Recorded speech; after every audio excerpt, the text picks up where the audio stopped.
uh who invented shorts with the zip off legs? Oh yeah, convertibles. Yeah, I want to. I don't want to nobody them. I want to. I also want to give them a firm handshake. Yeah, because it's like you got the options. But what I would like to talk to them about is that they make them always too long with the shorts part. That's true. I would also like to understand why they're not doing that for shirts. Yeah, make it so that you can have a shirt that opens up into being a vest. No, I was thinking of like a shirt that can turn from a long sleeve into a short sleeve into a tank top. A tank top, but then also you can zip it down the middle and it could be a vest. That's true, but I mean, if you There's make not enough zip up t-shirts. maybe I don't like the idea of it being on the front of the shirt, so maybe on the back, like a dress for like a pretty girl. Oh, okay, yeah, yeah. Dress for a pretty girl, but it's a t-shirt for a hunky boy. The problem is that I think that if we do this, this is going to be a huge seller, and we're gonna have to get a factory. We're gonna have to get like Yeah. employees. We're gonna have Next to thing hire you a know, whole like a fleet of USB drivers to deliver yeah. these things. Next thing you know, we're running a damn freaking sweatshop. I don't want to do that again. It's Yeah. just it wasn't fun the first time, and I don't think it's just too many people to deal with. The property laws in Vietnam are too complicated to keep up with too. I straight up don't understand how property works in Vietnam. I just know that I definitely own a couple of children who make shoes. This review is for this review is for Singles Going Steady, the freaking punk rock Oh, record legendary store. punk record store. Legendary punk record store in Seattle, Washington, featured in the movie Edge of Coral. This one comes from Grace J, who was in town from Philadelphia, Pennsylvania. She's holding a cup of coffee in her picture. She gave it 3 stars actually, but she said this record store was good if you're into punk slash indie slash metal, but not so much for classic rock or other genres. Hey, where's your classic rock section? You walk in a wall of like addicts and verrucers patches, and you walk in. The guy has charged hair. He's 80 years old, and you want to ask him where are your Led Zeppelin records? He's never even heard Led Zeppelin. The only band he's ever heard is Cockspar in his whole life. Dude, straight up, read the room. My man's still wearing like those like what Irish or a Scottish pants with like straps and shit. What is that shit called? Bondage pants. Yeah, bondage pants. He's wearing that shit and he's like literally skanking behind the thing while he's listening to the specials or something. And he's like, "Where's the classic rock section?" And they laugh her ass out of that. The classic rock section? You mean a VHS copy of Hellraiser? Yeah, that's exactly what I'm looking for. Classic rock like the Addicts. There's also another review where a guy, it's really long, so I'll just summarize it. His name's Patrick. Basically, he says that he bought 15 LPs, and it was the owner working, and he said he would give him a discount, and he charged him $155 total. And then he went home, calculated all the money, and it should have been $136. So instead of giving giving a discount, he actually charged him $20 more. That's fucking tight. Again, caught him slipping. Yeah. That's Patrick's fault. That would have been a 5-star review for me. I've been like, yo, this motherfucker got my ass. This is a decent ass prank. Not only do they sell records, but they sell memories. That straight up, that motherfucker did that to me once when I was in high school, and I went back and made him give me another record. Fuck yeah. Good. I was like, yo, you charged me like $20 extra. I think, can I have the cash or can I just like get another like Judge repress? I would have stole something, I think. I was pretty terrified of, they have these like signs out there like, don't even check what color the records are, vinyl nerds. And if you shoplift, you'll be banned for life. I was always pretty scared when I was in there. Okay, let me put it this way. So they ban you for life if you steal something. Who cares? But what do you lose? Like, you don't get to go into probably the worst record store in Seattle now. That spot used to be incredible when Jensen worked there, and now it's just like, all right, you're getting banned from using a porta potty out in front of a construction site. It's like, okay, well, I wasn't really going to go anyway, so that's fine. Oh no, now I can't spend $15 more to buy the new records that come out on Bridge 9.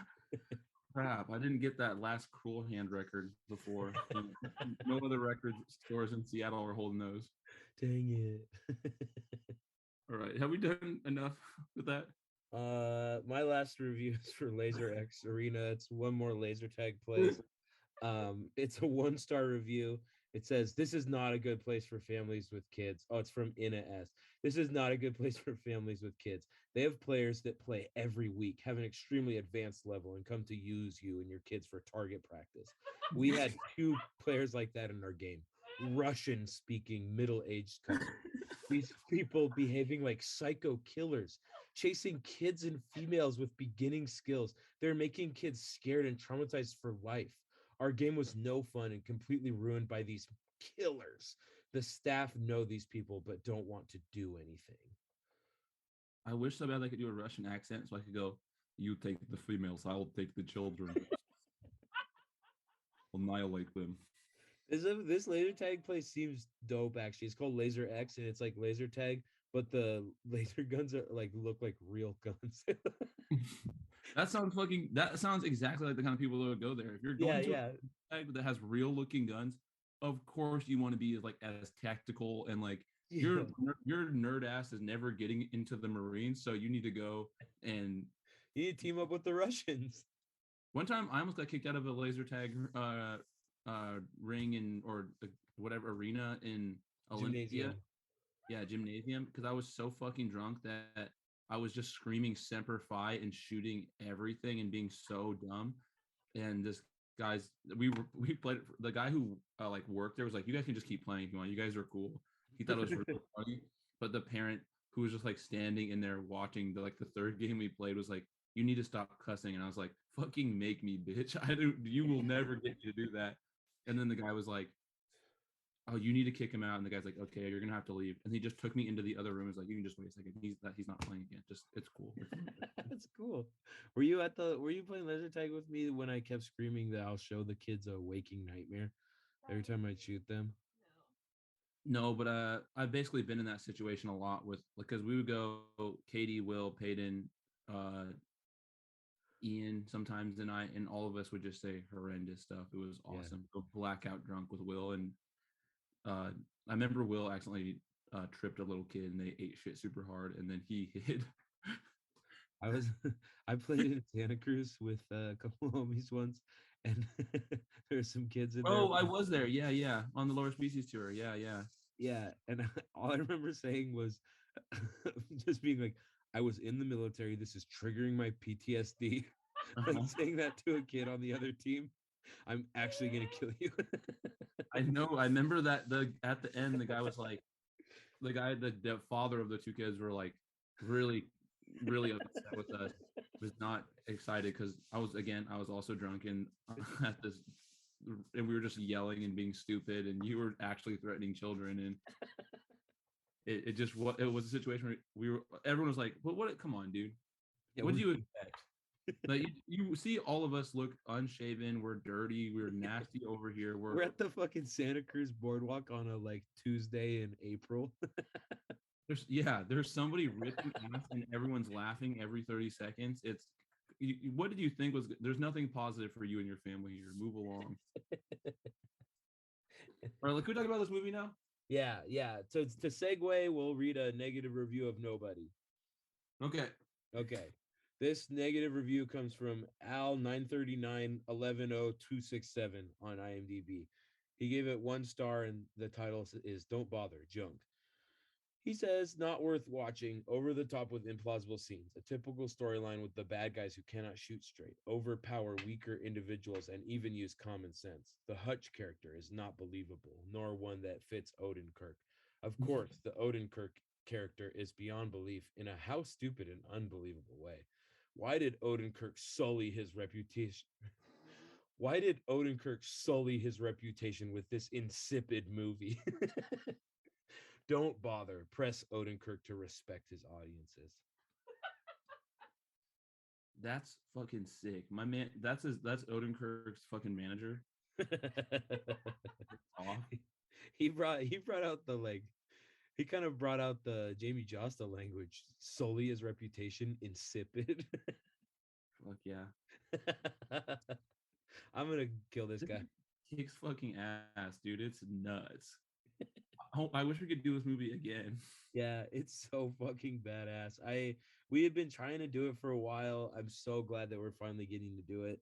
Yeah, I hadn't thank seen God it you got yet. COVID so that we could do it. Yeah, I got COVID so we could watch nobody. You're welcome, everybody. It came out at a terrible time where it's like impossible to see it. Then it was so expensive to watch, and then Yeah.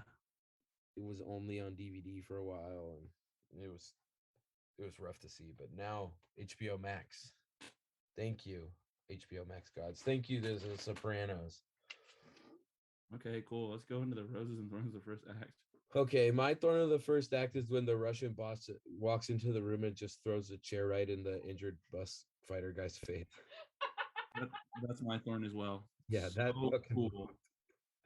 Hannah missed it because she was looking at her phone, so I rewinded a while so she could see it again because I knew she would like it, and she lost her shit at it. Yeah, it kicks ass. The hospital scene. Yeah, It's he keeps beating the shit out of him with the chair too. It's just like yeah, scene cool. opens up with the chair just flying at the dude's face, wailing him in the throat and head, and then the dude just like keeps pressing him for questions while wailing on him with the chair more. It's so funny because he doesn't have anything else to give up. He's like, no, I literally have no reason to lie right now. Like, why? I know you're crazy, and this is what happened. Yeah, I'm on your team. If you just think about it for 1 second, it actually just makes sense. Like, Yeah. why would I try to protect this guy? Look at me. Look at what he did to me. That shit rocks. He walks in and just chucks the chair. It's so bomb. That Russian guy is so cool. Yeah, he's fucking awesome. When he kills the guy in the club for like just to prove that he's hard too, because the guy gave him a dirty look. God, that was tight. Pretty dope. I might do that at the next show. Yeah, good idea. Find the hardest guy in the room and just beat the fuck out of them during what's a band do that? Dead Family Dog to the home. Yeah, dude, at the next Dead Family Dog show, I have no friends. Dude, Dead Family Dog LP, pretty bomb. Yeah, it's good.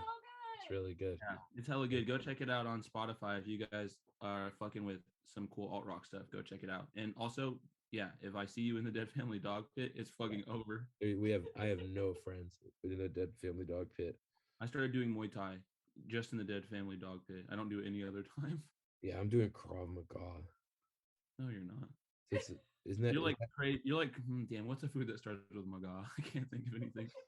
Magumbo. Yeah, you're craving magumbo. I told you this is going to be a good episode. All right. What's your rose? My rose is the bus fight.